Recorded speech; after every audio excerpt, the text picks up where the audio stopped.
is iRacing.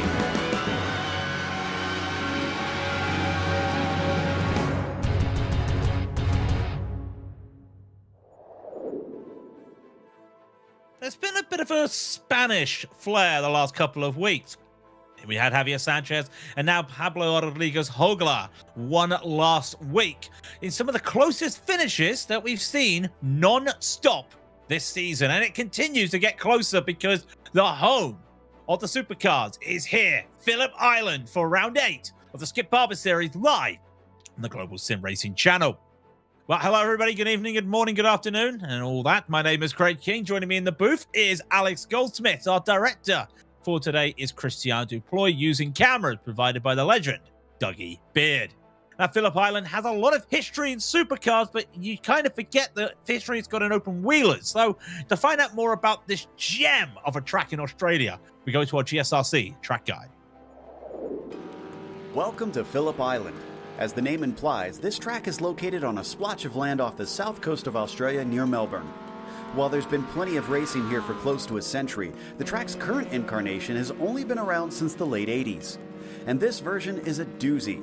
With only 12 turns spread across the roughly 4.5 kilometers, it's a decently fast circuit.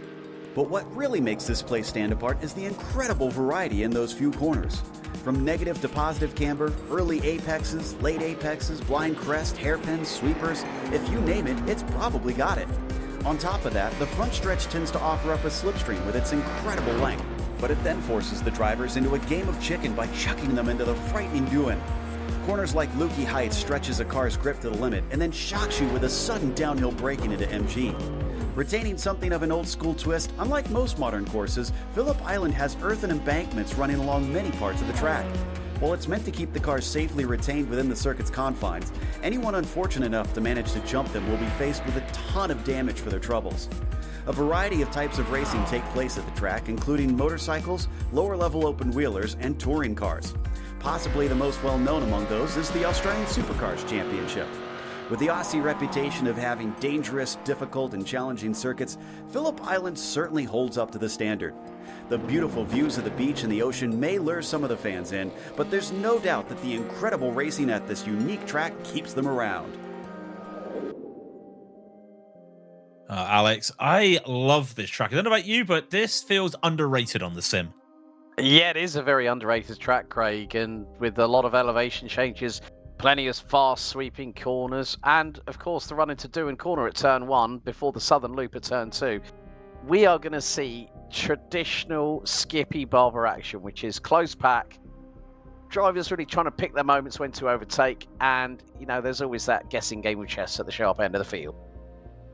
Yeah, it's going to be a very interesting battle tonight because heavy braking points as well, down at Miller Corner at 4 and Lukey Heights down at to turn 10. Always some very dangerous spots, but it's going to be a lot of pack racing as we expect. That run up the hill through 7 and 8 will be crucial. But a key thing for why it's interesting, let's get to the standings. And I'm just going to show everybody this because it's a rest week for a lot of these drivers. No Adam Miles, no Valo Tito. They've got off this week. Javier Sanchez got a chance to jump up the field. He's here. Philip Burke as well. He's here as well. Raul Roches Guardia, not here. Steph Herman is here. Jeff Randall is here. And Pablo Rodriguez Hogla is also here. No Martin and yes to Suapanki. Sorry, it's a small field. We just split.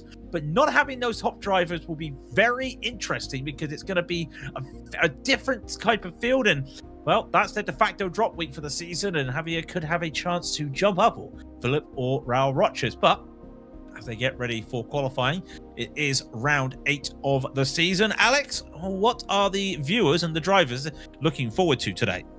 Well, it's going to be 14 laps of this 2.76 mile circuit here at Phillip Island. Open setups for all drivers. One spare car available. As traditional with the Skippy Barber Series here on iRacing, it's a standing start disqualification at X17.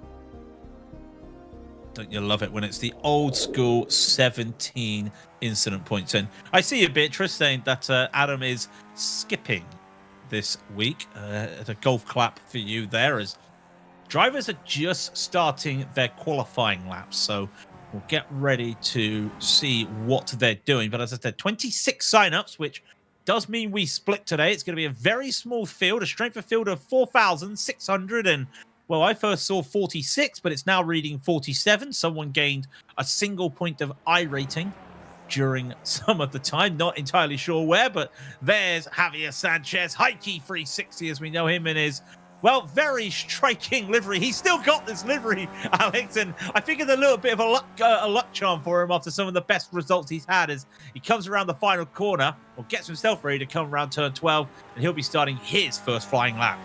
Yeah, it's it's Heike 360's take on the Desperado's beer bottle, as we are going to see how the number 4 gets on. I mean, we've got Steph Herman starting to put his lap or two together, but it will be very risky if you go a little bit too overboard. But down into Doohan corner here at turn 1, on board with Heike 360 just feathering the throttle, clipping the apex. And then it is going to be, you're just seeing how hard he's having to work behind the wheel. A lot of left hand down there because this southern loop just sweeps around. Then it's going to be going through into Stoner corner, of course, named after now retired MotoGP champion Casey Stoner, if you ever might remember his battles against the Doctor himself, Valentino Rossi, back in the old Ducati versus Yamaha days. Now it's going to be hard on the brakes into turn 4.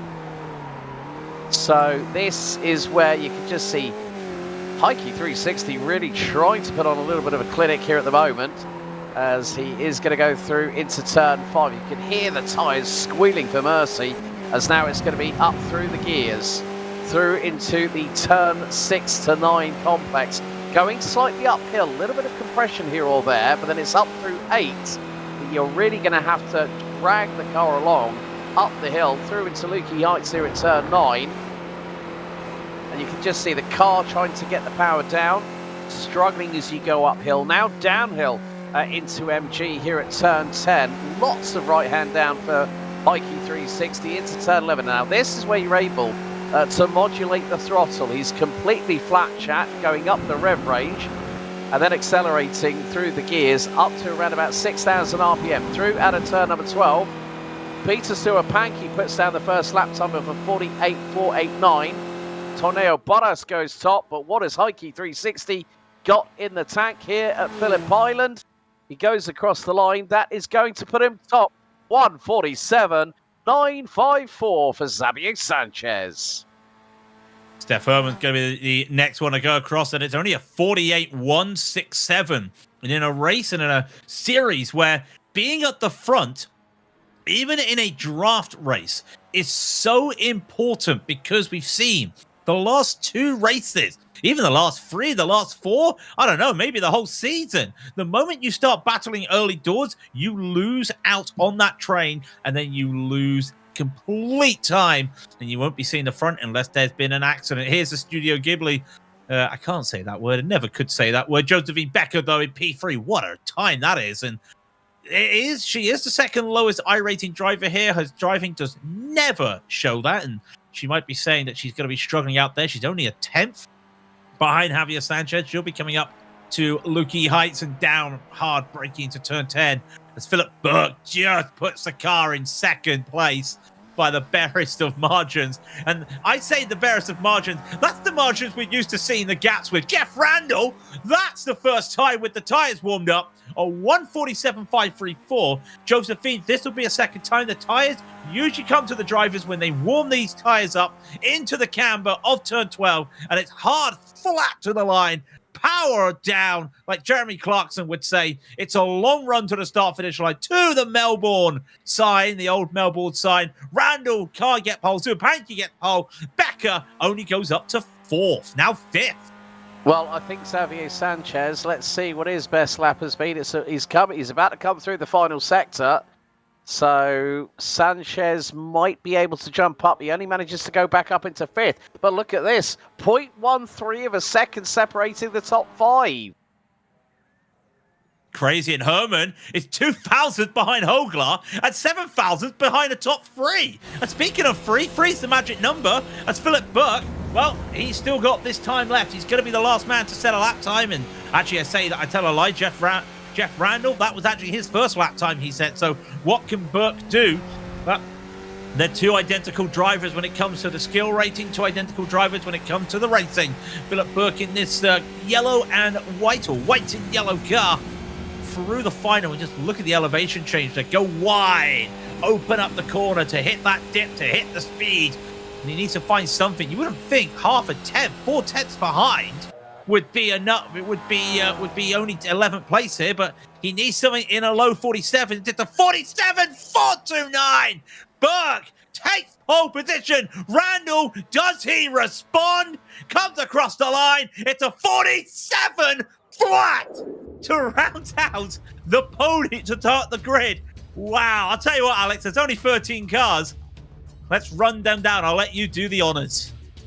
Well, what a surprising run in qualifying. It's Jeff Randall that's going to start on pole position with a mighty 47.083, nearly 4 tenths quicker than Phillip Burke, who will line up alongside the front row.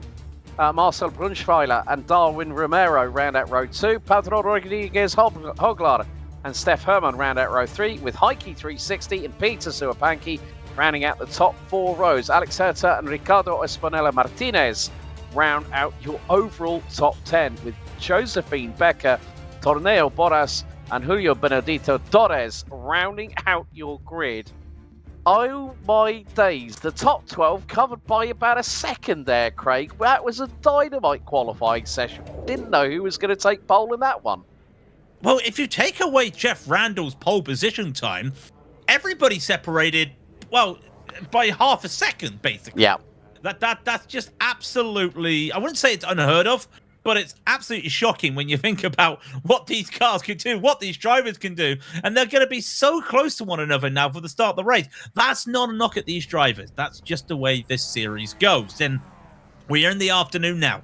15:26 sim time. I said that in the 24-hour clock because that's how I do things. It's 26 Celsius, 78 Fahrenheit. As you've got to remember, we're by the coastline, but it's only a 10-kilometer-an-hour wind down going southeasterly. So basically a crosswind for the whole race today, or a little bit of a headwind when you're coming down the start-finish line, as we wait for a couple more drivers as Jeff Randall gets on onto the line. And I think we're just waiting for one more driver. Are we all here?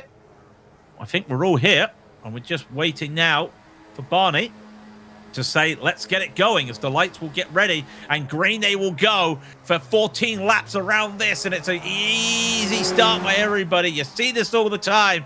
Nobody gets the bad launch, and they just go straight into the slipstream.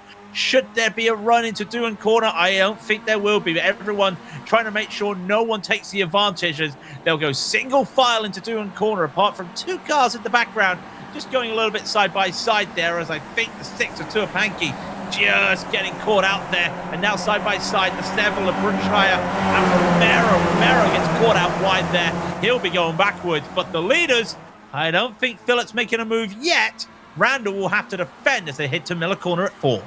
Yeah, Hoglar got through on Romero quite easily, but then Steph Herman has gotten through. We have had a little bit of a spinner at the back, but look at this for the lead. That is Phillip Burke up the inside through on Jeff Randall as we go up the hill for the first time. So, but Burke manages to get through on the man that was absolutely alien-esque in that qualifying session, nearly 4 tenths quicker than anybody else. But Burke has got the lead. Then you've got Hoglar now up 2 positions. There's a little bit of dust cutting there as they go up through the infield section, and you can see here Romero trying to go, he switches to the outside of Hoglar, tries to get the crisscross as Randall goes exit stage right. It's disaster for the pole sitter. He drops like a stone in the pond. That's so unfortunate. They're trying to go a bit too wide to set himself up. He'll be out of it. We've already had one retiree, Josephine Becker, getting caught out from Alex Herter, losing the car through the southern loop. It was a very nasty hit. We may get a replay of that in a moment, but I had to look back at it. The only side-by-side right now, Martinez side-by-side with Suapanki, and the outside, as the run now belongs to Suapanki. Who gets the slipstream? Well, they both do it in theory. Ahead of them, you've got Herman versus Romero. Herman's going to get by, and now comes this interesting battle because they've been battling a bit too much here. That gap is 8 tenths, and there's only 2 cars at the front. So I wonder if we're going to get some splits here, and This could be interesting. The biggest gap we have had all season between P1 and P2 is 0.571.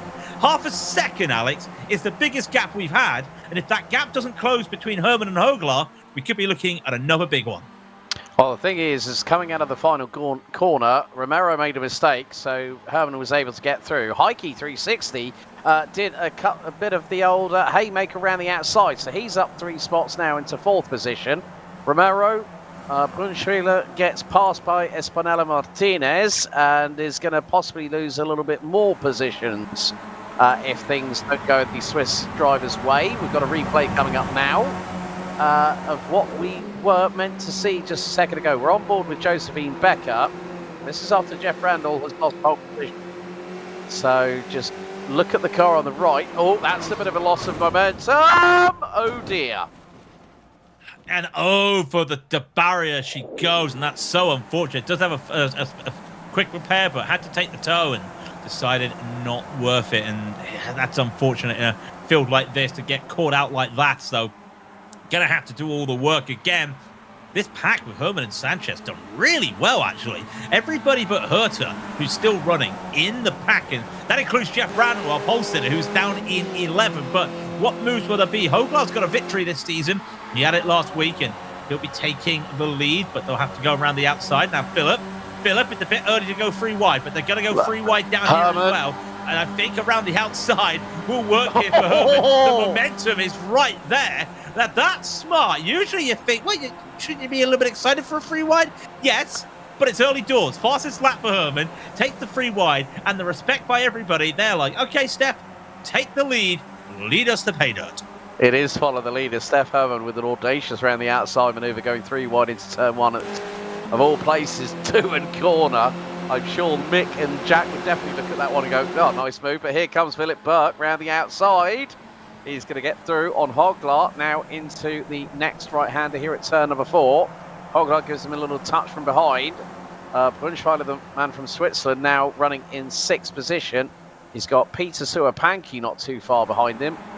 And Romero just in front. But yeah, this is going to be very, very crucial. We don't want to see what happened to Jeff Randall happen to Phillip Burke, who nearly exited stage right going through out of turn 5 as they're going up through in towards Lukey Height.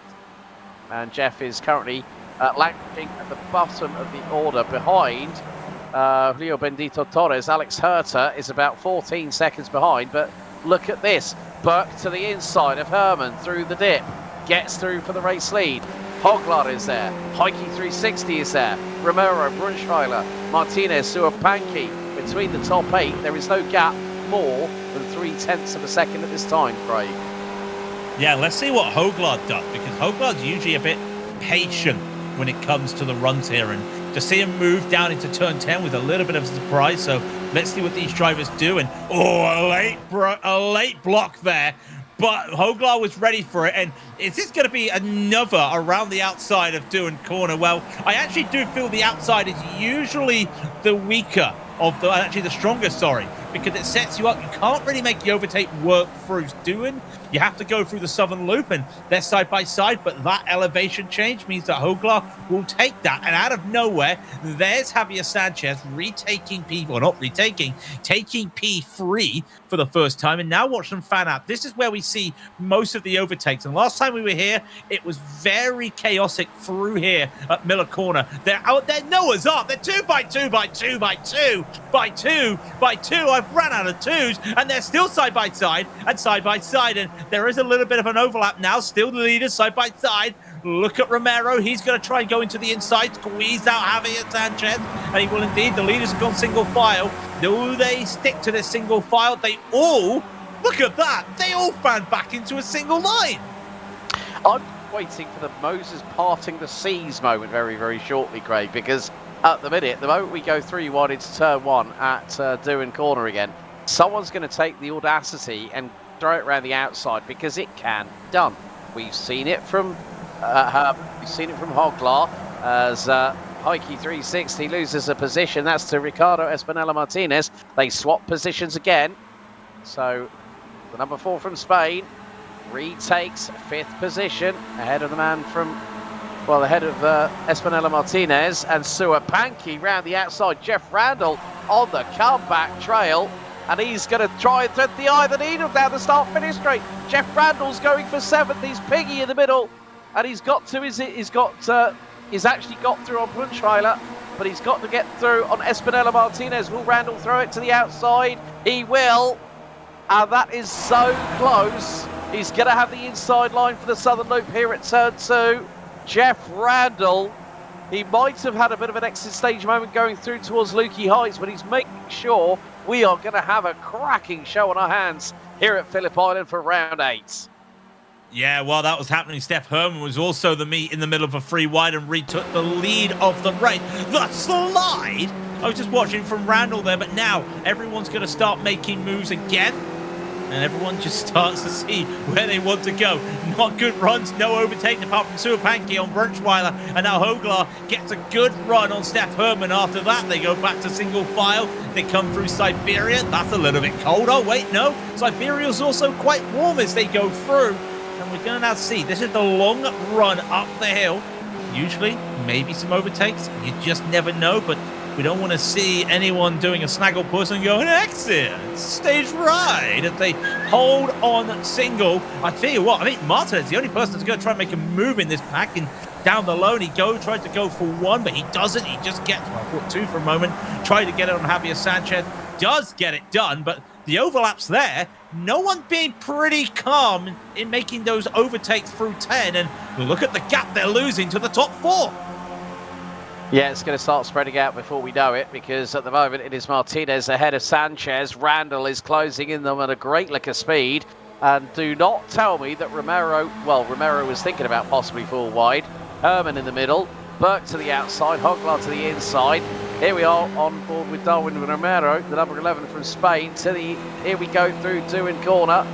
Now on to laps. We're nearly about to hit half time. And, Jeff Randall.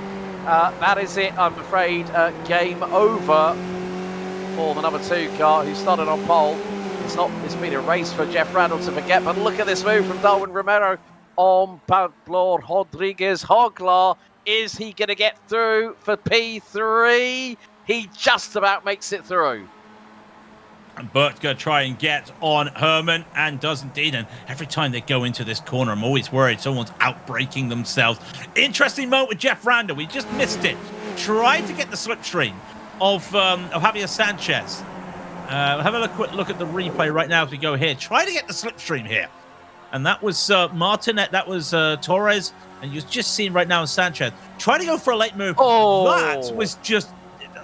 with no offense, Jeff, I'm not sure what gap you were looking for there. No gap there. Try to get the speed off, but nowhere for him to go. Losing out because of it, and unfortunately had to take the toe. Picked up a lot of damage. More people having issues right now. Torres has had, well, unfortunately, it's happened. Another one has gone exit stage right. Yeah, unfortunately for Jeff Randall, there was not enough room underneath the golden arches for the number 2 to get through, but Philip Burke continues to stay at the front. I mean, High Key 360 is just biding his time, and we got the replay not right, and it's exactly the same place where Jeff Randall went off, and Benedito Torres even kicks up the dust courtesy of the kiddie litter, and he was lucky to keep that out of the barriers. But meantime, Steph Herman is about to go round the outside again, and a retake of the race lead through at turn 1 at Doohan Corner. But look how sideways they all were. Herman, Burke, Hoglar, Romero, and now Martinez, Sanchez, Brunschweiler, Suapanki and Bottas. They are all catching. This is a 9-car train out of 13 starters. We are down to 11 at the moment with Torres and Herta right way back south. But this is going to be... kind of reminds me of when we had Oschersleben, Craig. That was a doozy. Well, every week's a doozy here at the Skippies. It's just fantastic racing because it's so respectful. Burt retakes the lead behind 2 by 2, and they're staying 2 by 2. And then now it's 1 by 2 by 1. And You get the idea. It's almost like binary with number 2 as they're making some good runs here and respectful driving. They know where each driver is. They're not going to try and squeeze them. We always talk about how all the wheels are touching. Well, they're not trying to force that issue there. They're just trying to make sure that they're getting to the spots they want. Javier Sanchez not sliding the car through 9, through Lucky Height, trying to go side by side here with Brunschweiler. No, it's Martinez and Romero, sorry. And hello, Martinez. Going to try and go around the outside at 10 on Romero. Does not work. And look at Sanchez smartly deciding this isn't really working. So let's just go back to single file. And this is something that a lot of drivers have not been able to do recently. They've not been able to tell themselves to back out of the fight and then live to fight another day. And that's why we've seen these multiple groups recently. Now, that's not a knock, because if you're racing hard all the time. We're going to have a de facto 3 wide, and then we're going to have a de facto lead, because once again, rinse and repeat, Steph Herman retakes the lead. Yeah, Tomeo Bottas, new fastest lap of the race, a 1:46.576 for the man down in 9th position. And again, we're just seeing how close these drivers are as they come through out of turn 2 into Southern Loop, now into turn 3 very shortly.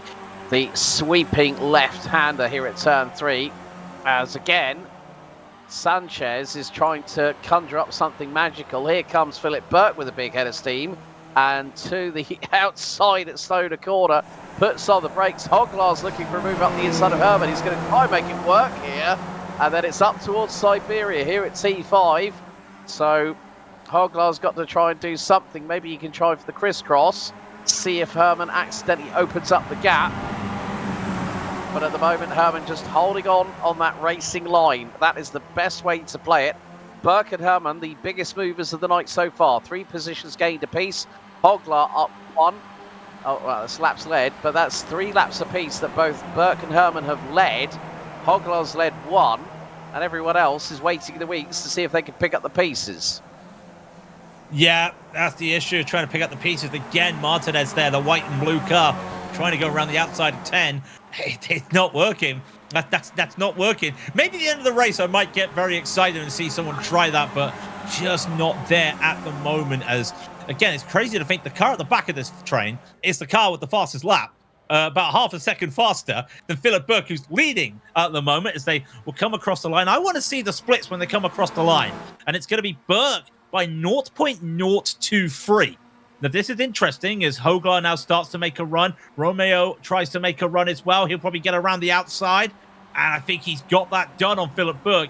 Those times are going to be interesting. Hang on 1 second. Romeo, where art thou? Romeo, you're in the grass and you're in the side there of Martinez and holds on to it. But that could have been a little bit sketchy. They're going to re-rack it, get back in. Everyone's playing it safe and calm. But as I was saying, keep your eyes on those times every time they cross the line. And you get an idea of make that number 10 work well. And then you're not going to have issues. Hard braking. I don't even know who to watch sometimes. Alex, I'm trying to say who's the last of the late breakers. They're all late breakers. Yeah, and at the moment, well, the man from Switzerland in the number 7, Marcel Punschweiler, is doing a really, really good job at the moment. He might be down 2 spots as Phillip Burke loses out another position, this time to Darwin Romero. So change for P3. Romero new fastest lap of the race, a 46.536. And Burke comes back at him again. And look at this, Punschweiler is waiting for an opportunity. Might try to go around the outside a little bit wider, but there you see Phillip Burke. Punschweiler takes the outside line going through into Lukey Heights down the hill into MG. A little bit of a wiggle there from Phillip Burke. He dives up the inside of Darwin Romero. Romero straight back at him. Through into T11. This is going to be absolutely crucial. And what does that mean? Meant that Herman and Hoglar are away by about a second. And here comes Heike 360. Yeah, Javier's going to try and make this as well. I think he's realised the situation. They've lost the lead. They've been battling so hard, they've lost the lead, and it's finally happened. And who's this just trying to split the middle? There goes Brunschweiler trying to go in. They're 4 wide. They were almost 5 wide for a split moment there, as they're all trying to make their way back up. They do just catch a little bit of the slipstream to the leaders, and Hoglar retakes the lead. Brunschweiler officially 3rd. Romero, will be into 4th. Martinez now tries to fight in there with that 5th, and he'll get that P4. They need to just work together a little bit here. Javier Sanchez trying to just start to go. And with 5 to go, everything's just got a little bit interesting. The energy just been kicked up a notch by the drivers as, well, they're still battling hard. But if they go too hard into this corner here, Miller is going to be the problem. Where the hell, pardon my language, did that car come from? Everybody all backed up. Phillip Burke is there. I have probably said a curse word on the broadcast. Straight on the apologies there. Brunschweiler's got a black flag. Well, there we go. He's hit the incident point, but there we go. And Phillip Burke absolutely sideways. I think he probably got a tag on the left rear, which meant the car would drift out to the right-hand side, but he was in no man's land, and still the man from the USA manages to keep it on terra firma. Meanwhile, we've got a replay coming up now, and this is where it all kicks off. Phillip Burke just late on the brakes, and oh, how on earth did Phillip Burke get out of that one? Because he hit Marcel Brunschweiler, and that's why Brunschweiler got the black flag, because it put him over his incident point limit. Yeah, I apologise for my choice of words there, but a very shocking moment. That car came out of nowhere. Phillip Burke came out of nowhere there, and was very shocking just to see that. Brunschweiler does get back to the pit to get that fast repair. We're going to see a change at the lead. Herman will get by, and Martinez will take that P3. They're trying to slingshot now to get back to this lead battle, but well, that's the problem. They lost the lead battle, and that's racing hard. And again, we talk about it. That's racing hard and making sure you're in it to win it. And well, they're racing a bit too hard right now. They're battling for the last step at the podium unless something happens between the top two, but can't really see it. As here's the top two, Herman and Hoglar, and two drivers with the experience, with the know-how. Hoglar, really, that win, it could come like London buses right now. Gets the win last time out. Could it be a win this time? No move. Now that's interesting. Get ready for the game of chess, ladies and gentlemen, because if he doesn't want to move now, he'll be looking to make a move on the start line. Herman will probably realize that he's in a little bit of trouble when he comes to the start-finish line.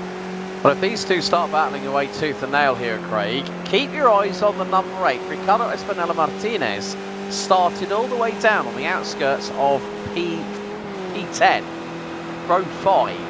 So he has had the form.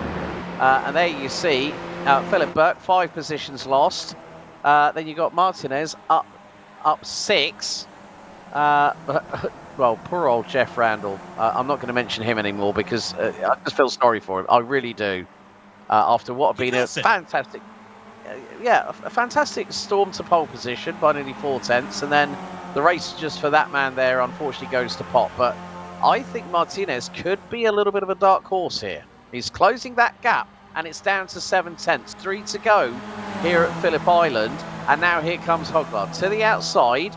This seems to be the tactic that when you want to go for the race lead and you got the outside line, as Espinella Martinez knew fast as that. Now it's gone in the hands of Phillip Burke, who's diving to the inside of all people.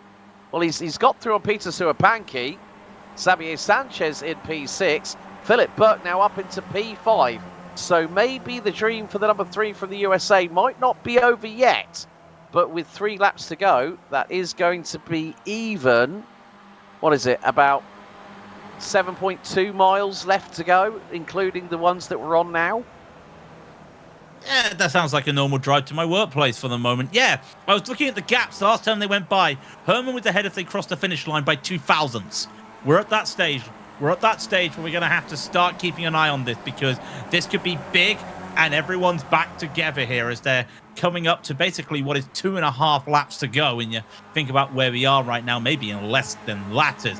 Martinez right on the back of this. What a drive from Ricardo Espinella Martinez to get to the back of this. And Romero, right there, still trying to catch up. Phillip Burke a little bit too far behind, so it could be a 4-car battle as we head down to the final lap. And again, no one being aggressive here into turn 10. They came down Lucky Heights, decided it was fine. Burke still trying to catch up here. And technically, we have 8 cars in a train. Well, you may not see it, but that's a train because they're still in 1 second, Alex. Yeah, this is going to come right down to the wire. Just not that long to go. 5.5 miles left here at Phillip Island. It is nearly a 4 abreast moment for the race lead. Herman ahead of Hoglar as they cross the line. It will be very shortly 2 to go. And Romero, fastest lap of the race of 45.793, round into Dewan Corner here on lap number 13 out of 14. And look at this, Philip Burke is catching. Look, the gap has absolutely been decimated. He was half a second off. Now he's less than 2/10 behind 4th position. And who's he brought with him?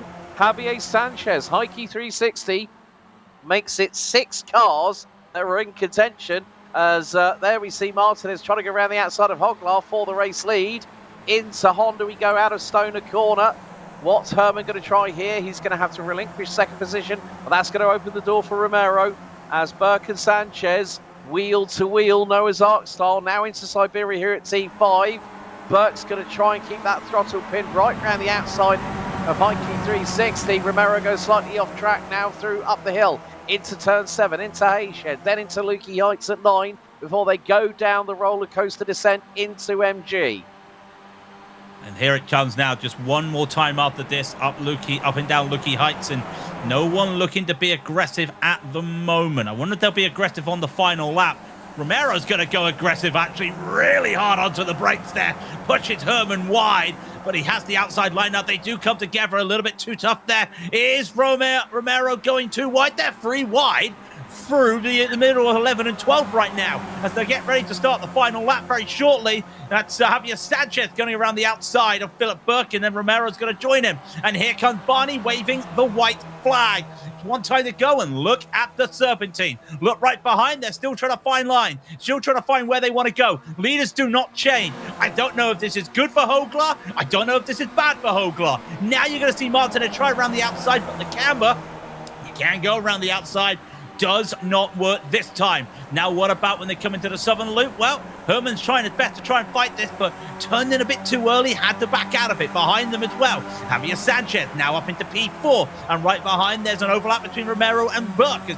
They're still looking. It's going to be hard braking here into Miller Corner at turn 4. I wonder if we're going to see a free wide. Herman says yes. Yes, we're going to see free wide. Here they go. Can Herman hold on to this? Meet in the middle is Hoglar. They're free wide by Romero. 3 wide. What's on earth? And around he goes. Herman with a great run there to take it. Javier Sanchez still in P4. Romero in 5th. Burke will take 6th. And that's Tuapanki right behind. And they're almost going 3 wide as they come out of Siberia. They're going to have to go up the hill. Javier Sanchez still trying to push along. And he sees Hoglar. And Hoglar knows. Hoglar said last week that Javier, if it wasn't for Javier, he wouldn't be here. The Iberians wouldn't be here. And you can see Hoglar to the inside of Lukey Heights, really fighting this at the last minute. And he's still holding on to this. And off the grass, onto the grass goes Martinez. Hard braking, no, he snips it. Into the grass they go. Final corner they go. And there's an overlap. There's an overlap between Herman and Hoglar. Not anymore. Sanchez takes the inside line. He'll have the slipstream as he comes to Hoglar. Round the final corner they'll go. This is grandstand stuff. The gap is closing. The slipstream's working. Hoglar's trying to give it away. He's trying to spread it out. It is a photo finish. Here comes Herman on the grass. 3 wide. Look for the gap. Hygiene. Just takes it again. The gap is just crazy. No way. No way is that a 0.024 gap at the end. Another grandstand finish. Oh my days. Sanchez 24 thousandths as the race winner ahead of Hoglar. Herman 8 1,000ths behind in P3, and Espinella Martinez 93 thousandths covered the top 4 after that race. That was bonkers over the line. If I told you that wasn't the closest finish this season, would anybody believe me? You wouldn't. Closest finish this season, 0.02 at Monza. And they just did it again, folks. Another grandstand finish. And I'll tell you what, just as we get ready to the standing, the overall total of every race between 1st and 2nd is still, after 8 weeks of racing, under a combined 1 second. But Javier Sanchez takes the victory away from Hoglar. Seth Herman will be 3rd. Maybe that run on the grass may have cost him. We'll never know. Martinez, real good holding it off the grass there, going wide at Lukey Heights there to finish in 4th. Romero, real good there into 5th as well. Philip Burke tried to recover, tried to fight, tried to keep going. He finishes in 6th. Tomeo Boras was fastest a lot of the time today. He only gets to 7th, so Panky will get 8th. Then we get the drivers not in the train. Torres was 9th. Herta was in 10th, and we have 3 more drivers. One of them was a run-up. That was Brunchweiler. And then Jeff Randall crashed out into 12th, and Josephine Becker, lap 1 incident. That's unfortunate racing today. Alex, I mean, let me just run down these numbers and just tell me if I'm going to blow your mind here. The gap at Okayama was 0.083. At Donington, 0.571. Alton Park, 0.088. Monza, 0.02. VIR, 0.037. Road America, 0.126. Summit Point, 0.038. And this, 0.024. And I'll tell you what, Herman, he tried to do the, I don't know if you want to call that the Estra, or if you want to call that the Tony Kanaan on the grass, but it just was too unlucky there. No, I think I have to call it both at the same time, the Estra Kanaan manoeuvre. But my days, I mean, you don't get any closer than that, folks. I mean, again, we knew what we were expecting. Long straight with a start-finish line right at the end. You know what you're getting into when you come to the Skip Barbers, and that's why these were the cars that you always used to learn how to drive on iRacing. And to this day, even though there are cars, more modern cars, I would still take this car over any of them in a heartbeat. And I don't think we're going to get anybody knocking on our door. I think they're all just still juking it out to make sure. They're probably still doing another lap right now to see if they can get with that finish. We don't know, Alex, but I'll give a shout out, of course, once again to the Skip Barber community for bringing us back once again. And, of course, to the team tonight, Alex, Christian, and Dougie Beard.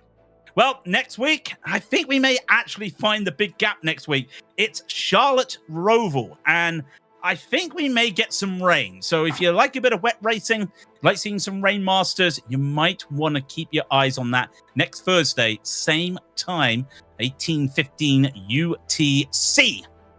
We do have more racing this week coming up as Grand Prix Legends, Lotus 49 to Adelaide.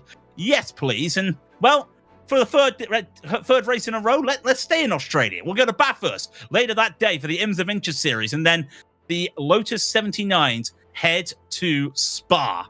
That will be a great one to watch. And, of course, you've got the Roval next Thursday. Javier is now in a little bit of an interesting spot. Not many people have won multiple races this season. And the god of the streamers, well, as they would say in Iberia, has won another one. What is going to happen when we maybe add some rain next time? And are we actually going to see something closer than a 0.02? I mean, we're going to have to wait and see next week at Roval. Until next time, race clean, race hard, and we'll see you on the track.